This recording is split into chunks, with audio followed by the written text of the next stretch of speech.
Ratu Kalinyamat mendatangi Sunan Kudus untuk meminta penjelasan mengapa keris Sunan Kudus tertancap di tubuh Sultan Prawata.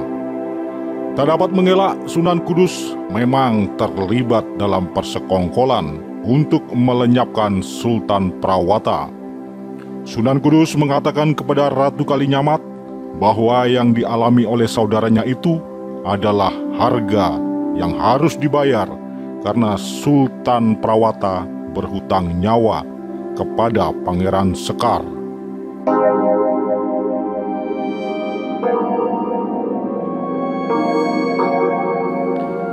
Dalam perjalanan pulang dari menemui Sunan Kudus, Ratu Kalinyamat dan suaminya, Pangeran Hadirin, dikeroyok oleh komplotan Arya Penangsang. Pangeran Hadirin tewas, Ratu Kalinyamat berhasil meloloskan diri sambil membawa jenazah suaminya. Setelah kematian suaminya, Ratu Kalinyamat menyingkir ke hutan, bertapa dengan tanpa busana. Ia mengurai rambut panjangnya untuk menutupi tubuhnya. Ia bersumpah tidak akan mengenakan pakaian sebelum kakinya menginjak kepala Arya Penangsang. Sepenggal kisah ini merupakan episode awal munculnya tokoh Ratu Kalinyamat dalam percaturan kekuasaan di tanah Jawa.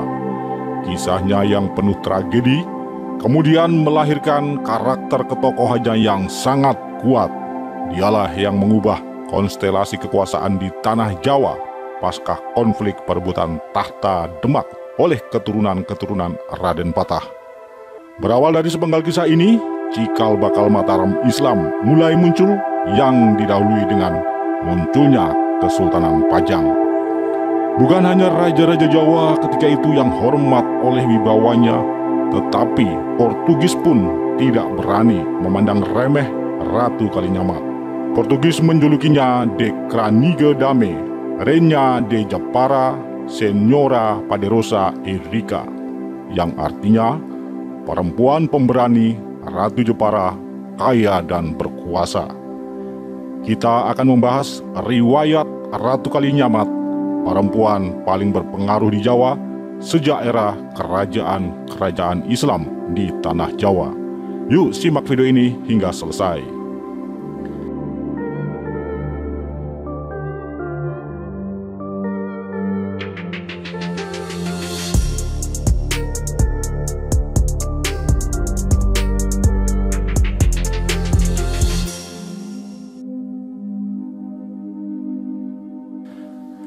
Raden Patah mewariskan tahta kepada menantunya Pati Unus. Tetapi Pati Unus kemudian gugur ketika memimpin pertempuran melawan Portugis di Selat Malaka.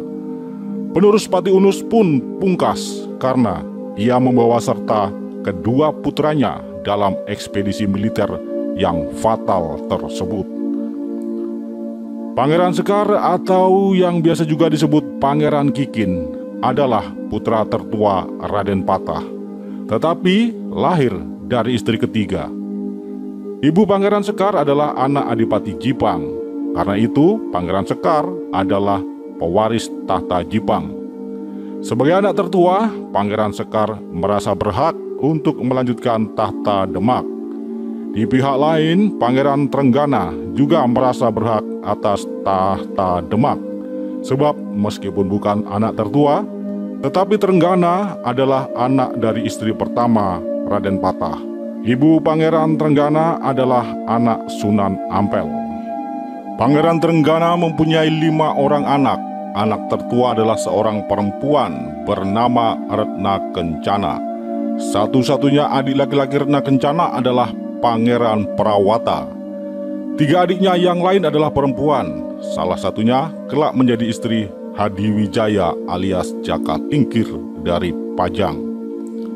Pangeran Prawata berusaha memuluskan suksesi kekuasaan agar jatuh ke tangan ayahnya. Prawata kemudian merencanakan pembunuhan kepada Pangeran Sekar. Pangeran Sekar kemudian dieksekusi di tepi sebuah sungai. Itulah sebabnya Pangeran Sekar sering disebut dengan Sekar Seda Lepen, yang artinya Pangeran Sekar yang meninggal di tepi sungai. Dengan meninggalnya Pangeran Sekar, tidak ada lagi halangan bagi Trenggana untuk naik tahta. Sultan Trenggana menjadi sultan ketiga di tahta Demak. Di tangannya digenggam kekuasaan Demak yang telah menghegemoni seluruh Pulau Jawa.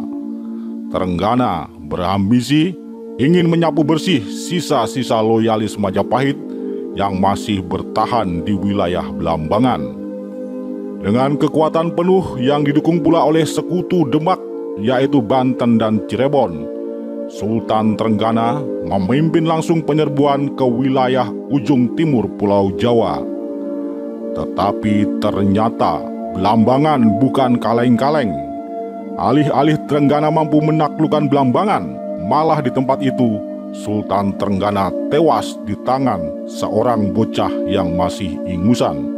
Ya, Sultan Trenggana tewas di tangan seorang bocah kecil yang merasa sakit hati karena diperlakukan semena-mena oleh Sultan.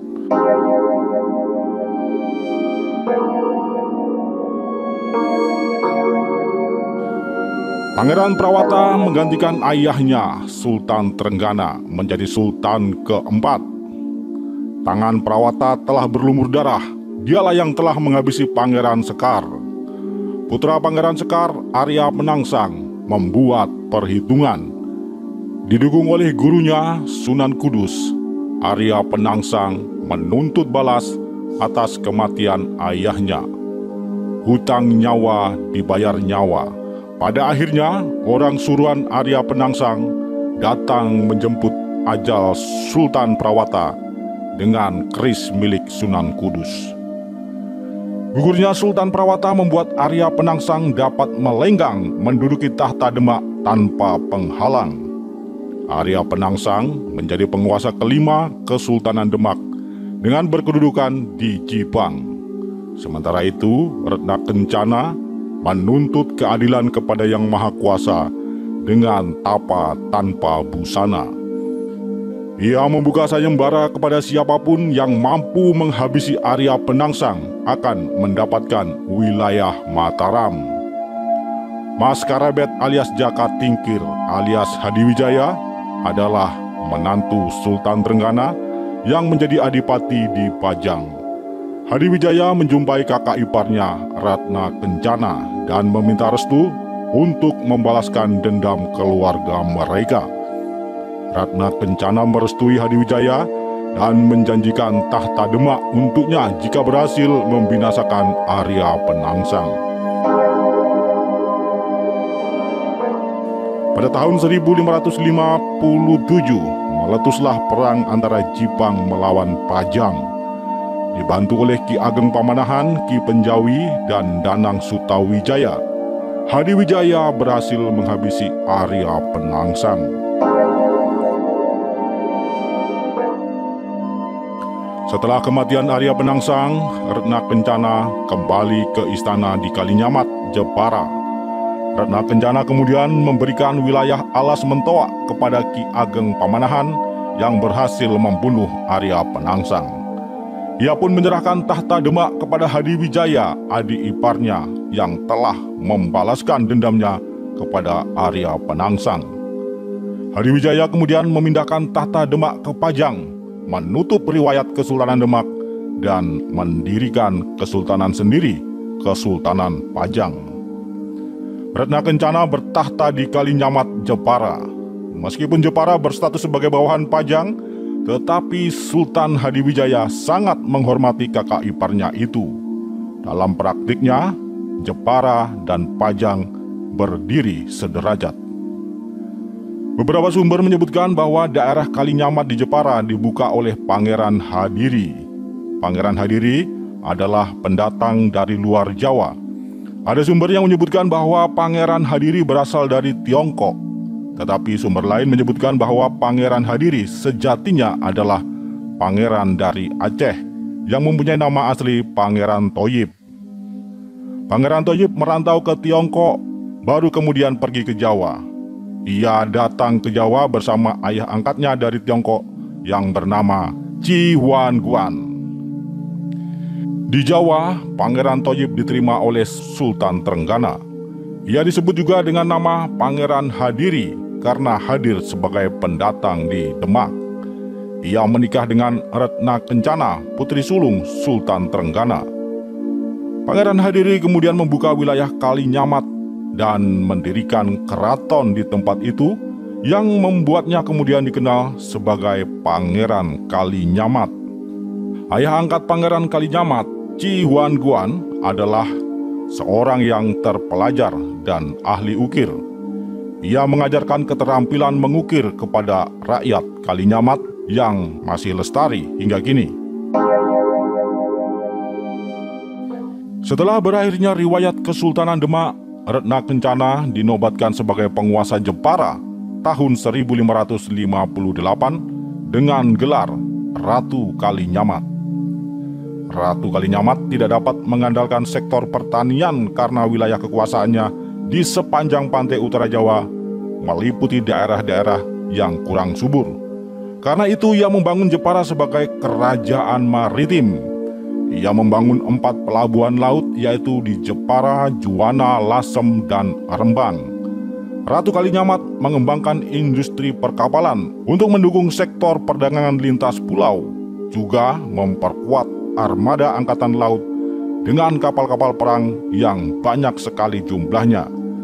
Dalam waktu sekejap, Ratu Kalinyamat dikenal sebagai ratu yang paling kaya dan paling berkuasa di kawasan Nusantara. Ratu Kalinyamat menjalin aliansi dengan Banten, Cirebon, Johor, Aceh, Ternate, dan Tidore. Aliansi ini pernah beberapa kali terlibat pertempuran melawan Portugis di Selat Malaka. Pada tahun 1550, Ratu Kalinyamat mengirim ekspedisi angkatan lautnya yang terdiri dari 40 kapal perang dengan 4.000 tentara memenuhi permintaan Sultan Johor untuk membebaskan Malaka dari kekuasaan Portugis. Pasukan Jepara itu kemudian bergabung dengan pasukan Persekutuan Melayu hingga mencapai 200 kapal jumlahnya. Pasukan gabungan tersebut menyerang dari utara dan berhasil merebut sebagian Malaka. Namun Portugis berhasil membalasnya. Pasukan Persekutuan Melayu dapat dipukul mundur, sementara pasukan Jepara masih bertahan. Baru setelah pemimpinnya gugur, pasukan Jepara ditarik mundur. Pertempuran selanjutnya masih terjadi di pantai dan laut yang menewaskan 2.000 prajurit Jepara. Prajurit Jepara yang berhasil kembali ke Jawa tidak lebih dari setengah dari yang berhasil meninggalkan Malaka. Ratu Kalinyamat tidak pernah jera. Pada tahun 1565, ia memenuhi permintaan orang-orang Hitu di Ambon untuk menghadapi gangguan bangsa Portugis dan kaum Hative. Pada tahun 1573, Sultan Aceh meminta bantuan Ratu Kalinyamat untuk menyerang Malaka. Ratu Kalinyamat mengirim 3.000 kapal berisi 15.000 prajurit Jepara. Tetapi pasukan Jepara datang terlambat. Mereka datang ketika pasukan Aceh sudah dipukul mundur oleh Portugis. Pasukan Jepara yang terlambat datang itu langsung berhadapan dengan pasukan Portugis. Terjadi pertempuran antara Jepara dan Portugis di Selat Malaka. Pasukan Jepara berhasil mendarat dan membangun pertahanan, tetapi akhirnya pertahanan itu dapat ditembus pihak Portugis. Sebanyak 30 buah kapal Jepara terbakar. Sementara itu, sebanyak 6 kapal perbekalan yang dikirim Ratu Kalinyamat direbut Portugis. Pihak Jepara semakin lemah dan memutuskan pulang. Dari jumlah awal yang dikirim Ratu Kalinyamat, hanya sepertiga saja yang bisa kembali ke Jawa. Meskipun 2 kali mengalami kekalahan melawan Portugis, tetapi Ratu Kalinyamat telah menunjukkan bahwa dirinya seorang wanita yang gagah berani. Bahkan Portugis mencatatnya sebagai Reina de Jepara, Senyora Poderosa Erika de Kranige Dame, yang berarti Ratu Jepara seorang wanita yang kaya dan berkuasa, seorang perempuan pemberani. Masa pemerintahan Ratu Kalinyamat dapat dibagi dalam 2 periode. Periode pertama ketika Ratu Kalinyamat memerintah bersama suaminya Pangeran Hadiri, yaitu dari tahun 1549 hingga tahun 1558. Periode kedua, Ratu Kalinyamat memerintah seorang diri, yaitu dari tahun 1558 hingga tahun 1579. Jadi, masa Ratu Kalinyamat memerintah kurang lebih 30 tahun lamanya. Ratu Kalinyamat meninggal dunia tanpa memiliki keturunan. Ia mewariskan tahta Jepara kepada anak angkatnya, Pangeran Arya Jepara. Pangeran Arya Jepara adalah anak Sultan Hasanuddin dari Banten. Pemirsa, terima kasih sudah menyimak video ini. Semoga video ini ada manfaatnya. Wassalam, rahayu, rahayu, rahayu. Semoga Tuhan memberkati.